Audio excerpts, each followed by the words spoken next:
Salam, hər vaxtınız xeyir olsun, əziz izləyicilər. Bugünkü izahımız MİQ 2019 qəbul sualının izahlarından biri olacaq.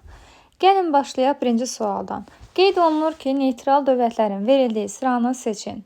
Neytral dövlətlər bilirik ki, heç bir beynəlxalq münaqişədə tərəf tutmayan dövlətlərdir. Birinci variantda verilib ki, Avstriya, Finlandiya, Fransa və İrlandiya. Avstriya bildiyimiz kimi Orta Avropada yerləşən neytral dövlətdir. Finlandiya isə Şimali Avropada yerləşən neytral dövlətdir. Fransa neytral dövlət deyil, İrlandiya Orta Avropada yerləşən neytral dövlətdir. Türkmənistan Mərkəzi Asiyada yerləşən neytral dövlətdir. Albaniya neytral dövlət deyil, Kosta Rika Amerikada yerləşən neytral dövlətdir. İsveç Şimali Avropada yerləşən neytral dövlətdir.